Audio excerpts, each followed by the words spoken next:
Bonjour. Alors, aujourd'hui, on va répondre à la question suivante. Comment faire pour déterminer la somme des termes consécutifs d'une suite géométrique sans avoir à calculer séparément chacun des termes qui composent cette somme? Alors, avant de vous donner la formule et de la mettre en application, on va rappeler deux petits points essentiels. Le premier des petits points, c'est de rappeler ce qu'est une suite géométrique. Donc on dit qu'une suite est géométrique quand on passe de n'importe lequel de ces termes à son suivant en multipliant toujours par le même nombre. Ce nombre par lequel on multiplie désigne la raison de la suite. Petite remarque, si la raison de la suite géométrique est égale à 1, il s'ensuit de toute évidence que tous les termes seront égaux au premier. Et dans ce cas, on dit que la suite est constante. Et si jamais la raison de la suite est égale à 0, forcément, quel que soit le premier terme, à partir du suivant, tous les termes de la suite seraient égaux à 0. Et dans ce cas, que la raison soit égale à 0 ou à 1, déterminer la somme est évidente. Deuxième point, c'est comment faire pour noter de manière condensée la somme des termes consécutifs d'une suite, qu'elle soit géométrique ou non. Par exemple, comment faire pour noter de manière simple la somme suivante, UP plus UP plus 1 plus UP plus 2 jusqu'à UN-1 plus UN, en supposant de toute évidence que P est un entier inférieur à N. Donc comme vous pouvez le constater, cette somme est la somme de tous les termes consécutifs de UP jusqu'à UN, que l'on va noter sigma de K allant de P à N des UK. Exemple, si je venais à déterminer sigma de K allant de 3 à 7 de WK, alors ça correspondrait à W3 plus W4 et ainsi de suite, jusqu'à atteindre le dernier terme de la suite qui est égal précisément à W7. Donc, formule du jour. Comment faire pour déterminer la somme des termes consécutifs d'une suite géométrique dont la raison est différente de 0 et 2. Donc sigma de K allant de P à N des UK, où UN est une suite géométrique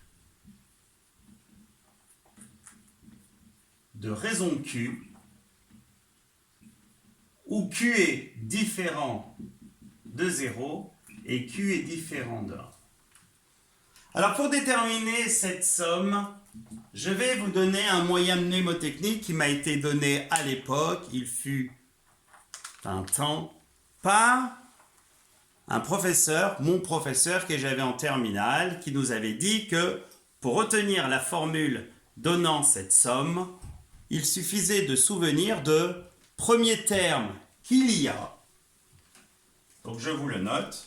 Premier terme qu'il y a,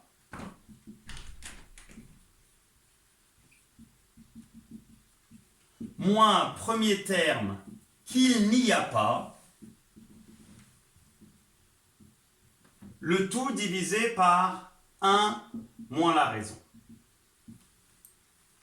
J'imagine vos têtes. Je tenais à vous dire qu'on avait réagi exactement de la même manière. Premier terme qu'il y a, on s'est dit le premier terme qu'il y a, c'est le premier des termes qui composent cette somme. Mais le premier terme qu'il n'y a pas, il a fallu un petit peu réfléchir. Donc précisément, si on veut mener à mettre en application cette formule, on obtiendrait S égale premier terme qu'il y a U indice P, moins premier terme qu'il n'y a pas, c'est forcément celui qui suivrait le dernier terme qu'il y a. Et comme dans cette somme, le dernier terme qui compose cette somme est U indice N, le suivant est U indice n plus 1. Donc U indice n plus 1 sur 1 moins la raison que l'on peut exprimer parce qu'on a précisé que Q était différent de 1.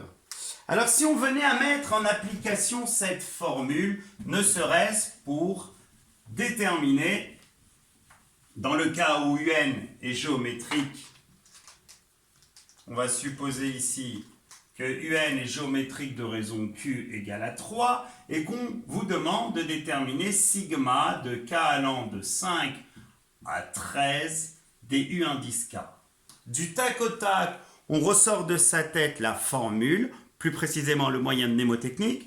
Premier terme qu'il y a, à savoir U indice 5, moins premier terme qu'il n'y a pas, donc celui qui suivrait U indice 13, en l'occurrence U indice 14, sur 1 moins la raison. Et si on venait à mettre en application, on obtiendrait U indice 5 moins U indice 14 qui s'exprime à partir de U indice 5 en étant égal à U indice 5 fois Q puissance 14 moins 5, à savoir 9, sur 1 moins Q, qui, dans ce cas particulier, vu que Q est égal à 3, donnerait U indice 5 moins U indice 5 fois Q puissance 9 sur 1 moins 3. Et vous êtes tous censés savoir que 1 moins 3 donne moins 2.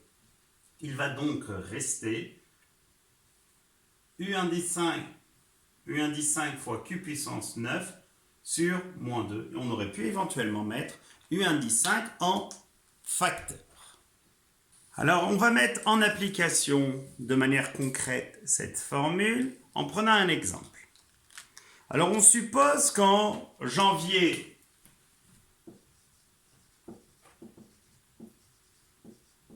2010, une personne a été embauchée avec un salaire mensuel, je vais l'appeler U indice 1, qui sera son premier salaire, qui était égal à 1900 €. Et on va supposer qu'il a convenu avec son employeur à ce que ce salaire augmente tous les mois de 1%.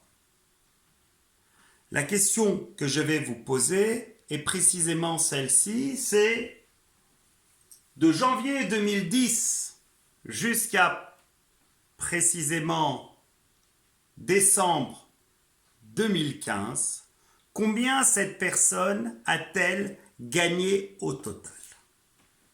Alors déjà, avant de répondre à cette question et de mettre en pratique les formules, à savoir celles qu'on a déterminées précédemment, on essaye de comprendre ce que dit l'énoncé. On a dit que son salaire mensuel augmentait tous les mois de 1%. Et si vous avez de vagues souvenirs des coefficients multiplicateurs, c'est que si une quantité augmente de 1%, elle est de ce fait multipliée par 1 plus 1 sur 100. Donc on peut, à partir de là, dire que le salaire mensuel du n plus unième mois est précisément égal au salaire du mois précédent multiplié par 1 plus 1 sur 100 qui donne précisément 1,01. Et de ce fait, cette suite UN est donc géométrique de raison 1,01. Maintenant, reste à répondre à la question, et je tenais à vous proposer la question, c'est combien cette personne a gagné au total en regroupant tout son salaire, tous ses salaires de 2010 jusqu'à 2015.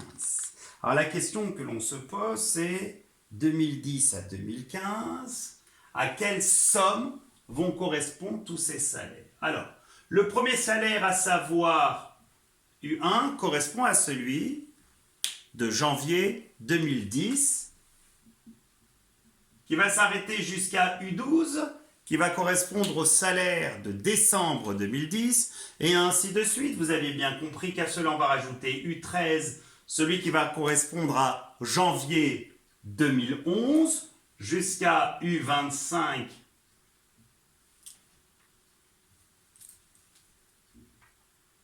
eu 24 décembre 2011. Et de fil en aiguille, on avait dit ici donc 2010, 2011, 2012, 2013, 2014 et 2015. Alors vous allez me dire, ah ouais, et si on voulait avoir la somme de ces salaires jusqu'en 2070, est-ce qu'on procéderait de la sorte? Mais non.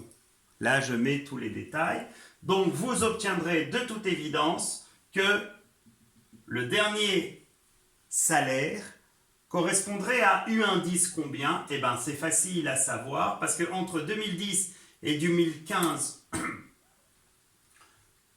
se sont écoulés 5 ans, que 5 ans correspond à précisément 5 fois 12, à savoir 60 mois. Donc ici, on aurait eu 72. Donc si vous avez bien compris, la question que l'on cherche, à savoir combien au total la personne a gagné de 2010 jusqu'en 2015 inclus. Donc la somme recherchée se notera tout simplement à l'aide du symbole de somme.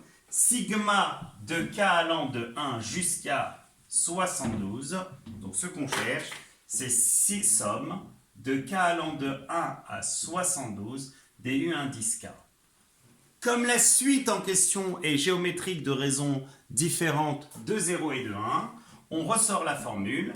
Souvenir nostalgique de mon professeur de l'époque. Premier terme qu'il y a U indice 1, moins premier terme qu'il n'y a pas U indice 73 sur 1 moins Q. On va mettre tout ça en application. Alors U indice 1, c'est son salaire de départ qui était égal à 1900, moins U indice 73 qui lui s'obtient en faisant U indice 1 fois Q à la puissance 72. Donc on obtient 1900 fois 1,01 puissance 72 sur 1 moins 1,01. Prenez votre calculatrice. Donc la calculatrice nous donne environ 198 948,87 €. Et pour finir, je vais vous poser une dernière question. Quel est alors, au cours de cette activité, le salaire mensuel moyen? Il suffit de diviser la somme obtenue au total par le nombre de mois d'exercice, à savoir 6 fois 12, 72. Et en faisant ça divisé par 72, on obtient, toujours grâce à la calculatrice, un salaire moyen, que je vais appeler petit s, environ égal à 2763,18 €. À la prochaine!